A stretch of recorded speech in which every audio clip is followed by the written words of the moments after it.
ہم نے آپ کو مولانا روم کی مثنوی شریف کے حصہ اول دفتر دوم سے شیر اور شکاروں کی حکایت سنائی تھی، جس میں سب جنگلی جانور اکٹھے ہو کے شیر کے پاس جاتے ہیں اور اسے کہتے ہیں کہ ہر روز ہم میں سے ایک آپ کی خوراک بننے کے لیے آ جایا کرے گا، لیکن آپ ہمارے پیچھے نہیں آؤ گے تاکہ ہم آرام سے گھاس واس تو چر لیا کریں۔ شیر اس بات پہ راضی ہو گیا تھا اور اس طرح جانوروں نے کرے ڈالنے شروع کیے تھے۔ جس کا کرا نکلتا تھا وہ بادشاہ کی خوراک ہوتا تھا، اور ایک دن خرگوش کا کرا نکلا۔ پچھلے پروگرام میں ہم یہاں تک آئے تھے، آئیے جانتے ہیں کہ اس کے بعد کیا ہوا اور اس میں ہمارے لیے کیا سبق پوشیدہ ہے۔ مولانا فرماتے ہیں کہ خرگوش نے جانے میں بڑی تاخیر کی اور اپنے دل میں ہیلا سوچتا رہا۔ شیر نے اپنے غصے اور راہٹ میں دیکھا تو خرگوش دور سے دوڑتا ہوا آ رہا تھا۔ خرگوش نے آ کر عرض کیا کہ حضور، اگر آپ اجازت دیں تو میں ایک عذر پیش کروں۔ آپ میرے مالک اور بادشاہ ہیں، جبکہ میں حضور کا ادنا غلام ہوں۔ شیر نے غصے میں کہا کہ اے بے وقوفوں کے سردار، کیا بادشاہوں کے حضور اس وقت آتے ہیں؟ تو مرغے بے ہنگام ہے، تجھے ذبح کر دینا چاہیے، اور تیرا عذر بالکل نہیں سننا چاہیے۔ تو عقل سے خالی ہے، تیرے جیسے گدھے کی باتیں سننے والے کان میں نہیں رکھتا۔ خرگوش بولا، حضور تھوڑی دیر کے لیے اس نالائق کو لائق فرض کر لیں اور مظلوم کا عذر سن لیں۔ چلیں اپنی جاہ و منزلت کا صدقہ ہی سمجھ کر اس گمراہ کو اپنے راستے سے نہ ہٹائیں۔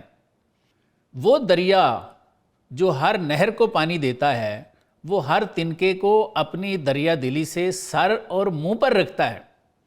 دریا کا اس احسان سے کوئی نقصان تو نہیں ہوتا، کیونکہ بخشش کرنے سے دریا کم و بیش نہیں ہوتا۔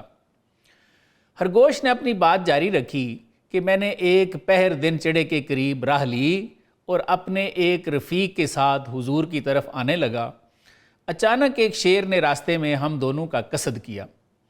میں نے اسے بہت سمجھایا کہ ہم شہنشاہ کے غلام ہیں، اس درگاہ میں اکٹھے رہنے والے ادنا خادم ہیں۔ وہ اجنبی شیر کہنے لگا کہ کون ہوتا ہے شہنشاہ؟ ایسی بات کرتے ہوئے شرم کرو، میرے آگے ہر کمینے کا ذکر نہ کرو۔ اگر تم میرے حضور سے اپنے ساتھی سمیت چلے گئے نا تو میں تمہارے اور تمہارے بادشاہ کے ٹکڑے ٹکڑے کر دوں گا۔ میں نے کہا کہ ہمیں چھوڑ دو تاکہ ایک بار ہم اپنے بادشاہ کا دیدار کر لیں اور تمہاری خبر بھی پہنچا دیں۔ وہ بولا، اپنے ساتھی کو میرے پاس گروی رکھ جاؤ، ورنہ تم میرے مذہب میں میری قربانی ہو۔ حضور، ہم نے اس کی بہت خوشامد کی مگر کچھ فائدہ نہ ہوا، اور اس طرح اس نے میرے رفیق کو ہی پکڑ لیا اور مجھے تنہا چھوڑ دیا۔ وہ میرا ہمراہی اس کے پاس گروی ہے، اور اس کے دل میں جو اپنے آپ کو بے کس پاتا تھا خون رواں ہو گیا تھا۔ خرگوش نے کہا کہ اس اجنبی شیر کی وجہ سے حضور ہمارا راستہ بند ہو گیا ہے، بلکہ حضور کا روزینہ بھی بند ہو گیا ہے۔ اگر آپ روزینہ چاہتے ہیں تو راستہ صاف کیجئے اور اس گستاخ کو دفع کیجئے۔ شیر نے کہا، بسم اللہ چلو اور میرے آگے آگے چلو، اگر تیری بات سچ ہے تو اس جیسے 100 شیروں کو بھی سزا دوں گا، اور اگر یہ جھوٹ ہے تو ان کی بھی سزا تجھے ملے گی۔ اس طرح خرگوش شیر کو ایک کنویں کی طرف لے چلا جو اس نے پہلے ہی تاڑ رکھا تھا اور اس کی جان کا پھندا تھا۔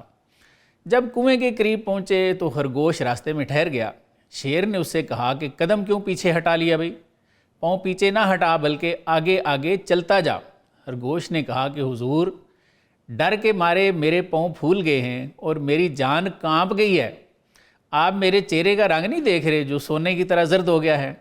اگر آپ مجھے اٹھا لینا تو میں آپ کے ساتھ چل سکتا ہوں۔ جب کنویں کے پاس پہنچے تو خرگوش نے کہا، حضور، اجنبی شیر میرے ہمراہی کو لے کے اس کنویں کے اندر چلا گیا ہے۔ جو ہی انہوں نے کنویں کے اندر دیکھا تو شیر اور خرگوش کا عکس پانی میں پڑا۔ جب شیر نے اپنے دشمن کو پانی میں دیکھا تو اس خرگوش کو تو ایک طرف پھینکا اور کنویں میں کود پڑا۔ مولانا نے اس حکایت میں ہمیں بہت سارے اسباق دیے ہیں۔ پہلا سبق تو مولانا نے ہمیں اس وقت دیا جب خرگوش نے شیر کو بتایا کہ اجنبی شیر اس کنویں میں رہتا ہے۔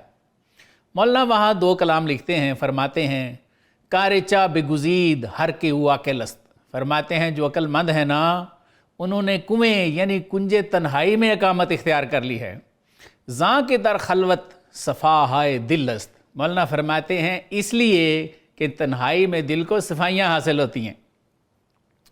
آگے لکھتے ہیں ظلمت چاہ بے کہ ظلمت ہائے خلق، فرماتے ہیں کہ مخلوق کی صحبت سے پیدا ہونے والی قلبی تاریکیاں کنویں کی تاریکیوں سے بہت بہتر ہیں۔ سر نہ برد آنکس کہ گیرد پائے خلق، فرماتے ہیں وہ شخص کبھی بھی سر سلامت نہیں لے کے جاتا جو مخلوق کے پاؤں پکڑتا ہے، یعنی مخلوق کی خوشامد میں لگا رہتا۔ مولانا نے یہ کلام کوئی 750 سال پہلے لکھا۔